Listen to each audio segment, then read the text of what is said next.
ഓൾഡായി 36 years അങ്ങനെ ആയി. ഇപ്പം we need to kill the bird. അപ്പം ഞാൻ പറഞ്ഞു അയ്യോ വരാൻ ഇപ്പോൾ ഹൗസ് വിസിറ്റ് ചെയ്യാൻ ഞാൻ 85 പൗണ്ട്സ് വേണമെന്ന് പറഞ്ഞു.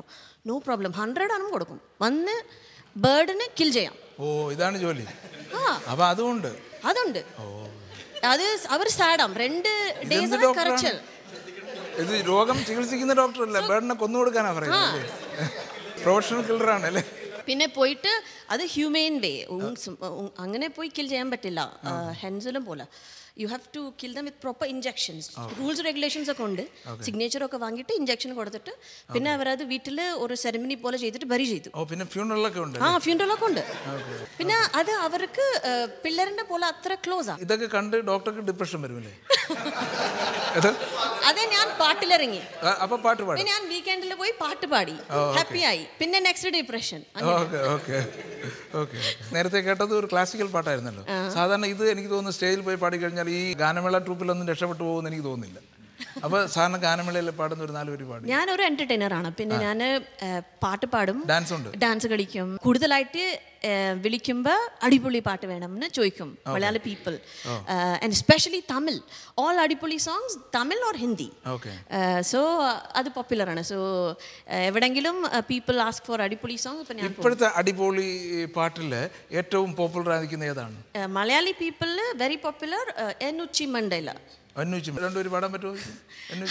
അതിന്റെ മീനിങ് ഒന്നും നല്ല ഇല്ല, പിന്നെ ആർക്കും മനസ്സിലാവില്ല. ഒട്ടകത്തെ കട്ടിക്കോ കട്ടിയാകെ നീക്കിക്കോ എന്ത് മീനിങ് ആയിരിക്കും?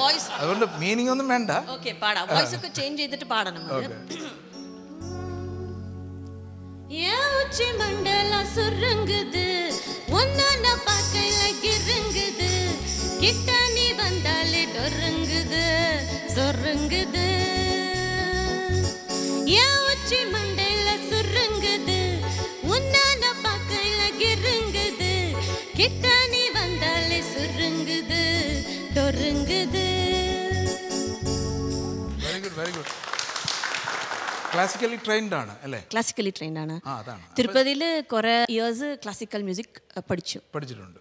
അപ്പൊ ഇത്രയും പാട്ട് ഇവിടെ കേട്ടല്ലോ. അവരോട് എന്തെങ്കിലും ഒരു കാര്യം പറയുകയാണെങ്കിൽ പാട്ടിനെ കുറിച്ച് എന്തായിരിക്കും പറയാൻ ഉദ്ദേശിക്കുന്നത്? ഒരുപാട് വെറൈറ്റി ഓഫ് സോങ്സ് കേട്ടല്ലോ. എല്ലാവരും നന്നായിട്ട് പാടി, എല്ലാവർക്കും ഇൻട്രസ്റ്റ് ഉണ്ട്. സൂചിപ്പിക്കാൻ വേണ്ടി പറയണ്ട, കാരണം ഏതായാലും ചാൻസ് ഉണ്ട്. അങ്ങനെയല്ല, എനിക്ക് ഓൾവേസ് ബിലീവ് നിങ്ങൾക്ക് വലിയ ഇൻട്രസ്റ്റ് ഉണ്ടെങ്കിൽ കുറച്ച് ശ്രദ്ധിച്ച് ശ്രുതിയൊക്കെ നോട്ട് ചെയ്തിട്ട് പാടിനാൽ നന്നായിട്ട് വരും. പിന്നെ നമുക്ക് വേണ്ടി പാടാമെന്ന് ചോദിക്കാமல் ഓഡിയൻസിക്ക് വിരുപ്പമാ satisfy them, am I making them happy, you have to think. അപ്പം ഡെഫിനറ്റ് ആയിട്ട് പാട്ട് നന്നായിട്ട് വരും. നമ്മൾ ജനറലായിട്ട് സംസാരിക്കുകയാണെങ്കിൽ ഇപ്പോൾ Idea Star Singer it's very popular show. അപ്പോൾ അതിൽ യഥാർത്ഥത്തിൽ നിങ്ങൾ പാട്ടുകാരെയാണോ ശ്രദ്ധിക്കുന്നത് അതോ ജഡ്ജസിൻ്റെ കമൻസിനെയാണോ ശ്രദ്ധിക്കുന്നത്? അതെ, രണ്ടും ശ്രദ്ധിക്കാറുണ്ട്. പക്ഷേ കൂടുതലും ഇപ്പം എനിക്ക് തോന്നുന്നത് എല്ലാവർക്കും ഇതിനെപ്പറ്റി കുറച്ചും കൂടി താല്പര്യവും ഇഷ്ടവും പിന്നെ ജഡ്ജ് ചെയ്യുന്നത് ഏത് രീതിയിലാണെന്നും ഒക്കെ അറിയാൻ ഒരുപാട് താല്പര്യമുണ്ട്. പാട്ട് കേട്ടിട്ട് അവർ ഉടനെ തന്നെ എല്ലാവരും തന്നെ ജഡ്ജ്മെൻറ്റും ശ്രദ്ധിക്കാറുണ്ട്. കാരണം എന്താ തെറ്റെന്ന് എനിക്ക് മനസ്സിലായില്ലെങ്കിലും അദ്ദേഹം പറയുന്നതിൽ എന്താണെന്ന് കേൾക്കാനായിട്ട് ഞാൻ പറഞ്ഞു വരുന്നത്, ഒരു പാട്ടുകാരെന്നുള്ള നിലയിൽ ആ പാട്ട് റെക്കോർഡ് ചെയ്തിട്ട് അതിൻ്റെ കമൻസ് കേട്ട് കഴിഞ്ഞാൽ പാട്ട് പാടുന്നവർക്ക് കുറച്ച് മനസ്സിലാക്കാൻ പറ്റണം അല്ലേ? ഉണ്ട്. മാത്രമല്ല ഇന്ന് ഇതുപോലത്തെ Manju star singer, idea Star singer പോലത്തെ കലാപരിപാടികൾ ഉള്ളതുകൊണ്ട് ഞങ്ങളെപ്പോലുള്ള പാട്ടുകാർക്ക് സ്റ്റേജിൽ പാടാൻ വരെ ഉള്ളിലൊരു ഭയമുണ്ട്. കാരണം പാട്ടിനെ കുറിച്ച് വലിയ ഗ്രാഹ്യമില്ലാത്ത അമ്മമാരും അങ്കിൾമാരും ഒക്കെ ചില പാട്ടുകൾ ഇന്ന സ്ഥലത്ത് എന്തോ ചെറിയ പ്രശ്നമുണ്ടല്ലോ നീ പാടി. ഐഡിയ സ്റ്റാർ സിംഗർ വന്ന് അതിൻ്റെ കമൻസും കേട്ടതിന് ശേഷം പബ്ലിക്കിന് നോളജ് ഉണ്ടായി എന്നുള്ളതാണ്. പാട്ടുകാർക്ക് മാത്രമല്ല, പബ്ലിക്കിന് പാട്ട് എങ്ങനെ കേൾക്കണം എന്ന് പഠിക്കാൻ കഴിഞ്ഞിട്ടുണ്ട്. തീർച്ചയായിട്ടും ഐഡിയ സ്റ്റാർ സിംഗർ പോലെയുള്ള റിയാലിറ്റി ഷോസ് കാണുമ്പോൾ അതിൽ നിന്ന് ഒത്തിരി കാര്യങ്ങൾ നമുക്ക് ഗ്രഹിക്കുന്നുണ്ട്. ഞാനിപ്പോൾ ഓർക്കുന്ന ഉഷാദ് ഒരിക്കലും ഒരു കാര്യം പറഞ്ഞു, മൈക്കിൻ്റെ യൂസേജ് ഒരു ഗായകൻ എന്ന നിലയിൽ നമ്മൾ എങ്ങനെ ഒരു മൈക്ക് യൂസ് ചെയ്യണം. ഞാനിത് പറയാൻ കാരണം എൻ്റെ തന്നെ ഒരു വലിയ ഗാനമേള വലിയ ഫ്ലോപ്പായി. 5000 പേര് അരമണിക്കൂർ കൊണ്ട് 500 പേരാകുന്ന ഒരു അവസ്ഥ. കാര്യം സൗണ്ട് ഫ്ലോപ്പ് ആവുകയാണ്. സൗണ്ട് ഫ്ലോപ്പായി കഴിയുമ്പോഴത്തേക്കും നാട്ടുകാരായതുകൊണ്ട് എത്ര തന്നെ പാടിയാലും അവിടെ എത്തുന്നില്ല അല്ലേ? അപ്പം മേജർ ഒരു ഫാക്ടറാണ് സൗണ്ട് സിസ്റ്റം ഒരു പ്രോഗ്രാമിൽ. അപ്പോൾ ആ മൈക്ക് എങ്ങനെ യൂട്ടിലൈസ് ചെയ്യണം എന്നുള്ളത് ഇങ്ങനെ. ഇപ്പോൾ സാധാരണ അതിനൊരു ചെറിയൊരു ഹിൻഡ് തന്നു കഴിഞ്ഞാൽ സാധാരണ ഗായകർ പാടുന്നതെല്ലാം ഇങ്ങനെയാണ്, കവർ ചെയ്തിട്ട്. ഒരു യൂഷ്വൽ സിംഗർ പെട്ടെന്നൊരു മൈക്ക് എടുത്തു, ഞാൻ അറിയാവുന്നത് പറഞ്ഞു കൊടുക്കാറുണ്ട് ദയവായിട്ട്. അപ്പോൾ ചെവി വട്ടം പിടിക്കുന്ന പോലെയാണ്. നമുക്ക് സറൗണ്ടിങ്സിലെല്ലാം എല്ലാം കയറി വരും. ഒരു സിമ്പിൾ ആയിട്ടുള്ളൊരു ലോജിക്കാണ്. അതിന് വിപരീതമായിട്ട് വളരെ കൂളായിട്ട് ആ മൈക്കിനെ ഫ്രീ ആയിട്ട് വിടുക, നമ്മുടെ ശബ്ദം ക്ലിയർ ആയിട്ട് കിട്ടുവാൻ വേണ്ടി. അപ്പോൾ അങ്ങനെ ഈ മൈക്ക് യൂട്ടിലൈസ് ചെയ്യാൻ നമ്മൾ ആദ്യം നമ്മൾ പാട്ട് പാടുന്നിരിക്കുക. അപ്പം പിന്നെ സൗണ്ട് എഞ്ചിനീയറും പാട്ടുകാരനും തമ്മിലൊരു അഡ്ജസ്റ്റ്മെന്റ് ഉണ്ട് ഒത്തിരി. ഇപ്പോൾ താഴെ ഇരിക്കുന്ന ആള് നമ്മളൊരിക്കലും യേശുദാസിന്റെ പാട്ടേ കേൾക്കുന്നുള്ളൂ, യേശുദാസിന്റെ ഓപ്പറേറ്റർ ആരാന്ന് നമ്മൾ ശ്രദ്ധിക്കാറില്ല.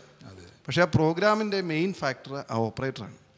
ഈ സൗണ്ട് നമ്മൾ കോൺസെൻട്രേറ്റ് ചെയ്യാറേ ഇല്ല. എല്ലാ പ്രോഗ്രാമും പാട്ടുകാരൻ വെച്ചോ അല്ലെങ്കിൽ മോഹൻലാൽ മമ്മൂട്ടി എല്ലാം നല്ലതാണ്, പക്ഷെ അത് എങ്ങനെ ഓഡിബിൾ ആകുന്നു എന്നുള്ളത് നമ്മൾ ശ്രദ്ധിക്കാം. തീർച്ചയായിട്ടും. അപ്പോൾ അതും കൂടെ ഒന്ന് ശ്രദ്ധിച്ചാൽ കൂടുതൽ പ്രോഗ്രാം ഉണ്ടാവും. യൂറോപ്പ് മലയാളി ജേണൽ നിങ്ങൾക്കായി അവതരിപ്പിക്കുന്നത് Anand Travels, Lakshmi Jewellers, Joseph Thaliyan,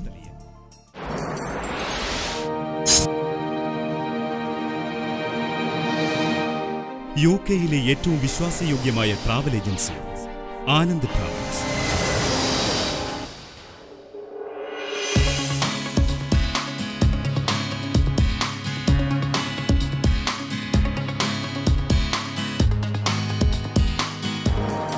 ഇരുപത്തിയാറ് വർഷത്തെ സേവന പാരമ്പര്യവുമായി Anand Travels. Guardian Associates, independent financial advisors, will compare the whole markets and offer you the best quote. Life and critical illness insurance, residential mortgages, savings and investments.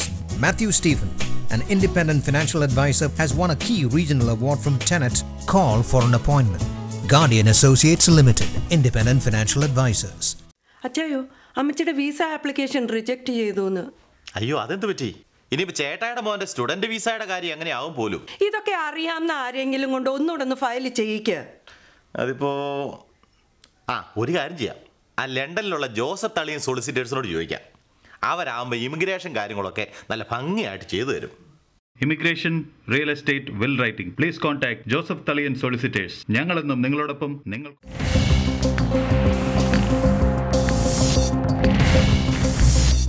ഇപ്പം പാട്ടുകാർക്കെല്ലാം ഞാൻ പാടുന്നു ഒരു എയിം ഉണ്ടാവുമല്ലോ, എന്തായി തീരണം, എന്താണ് അൾട്ടിമേറ്റ് എയിം? സിനിമയെ പാടണമെന്നുള്ളതാണ്. പിന്നാരാകണമെന്നുള്ള ഒരു താല്പര്യം കൊണ്ടായിരിക്കത്തില്ലല്ലോ നമ്മൾ.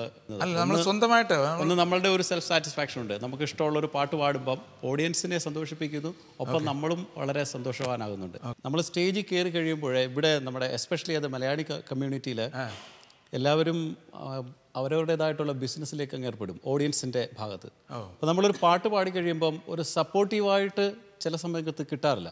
അത് പാട്ട് പാടുന്ന അല്ലെ പെർഫോം ചെയ്യുന്ന ഏതൊരു വ്യക്തിയുടെയും കോൺഫിഡൻസ് കുറയ്ക്കുന്ന പോലെ തോന്നിയിട്ടുണ്ട്.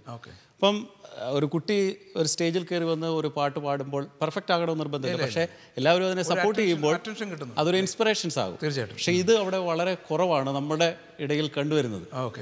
തീർച്ചയായിട്ടും സെയിം സിറ്റുവേഷൻ പല ഓഡിയൻസിനും ഞങ്ങൾ ഫേസ് ചെയ്യാറുണ്ട്. അപ്പോൾ ഒന്നീ നമ്മൾ പറയും അവരുടെ ദയവായിട്ട് ഞങ്ങൾ എൻകറേജ് ചെയ്യുക, അല്ലെങ്കിൽ പറയും ഇപ്പോൾ ഒന്ന് കൈയടിക്കാന്ന് പറയും. എന്നാ ഇങ്ങനെ തന്നെ പറയും അടുത്ത പാട്ട് ഇത്തിരി ബെറ്ററായിട്ട് പാടാൻ പറ്റും, ഇത് ശരിയായില്ലെങ്കിൽ. മോശമായി കഴിഞ്ഞാൽ നമ്മൾ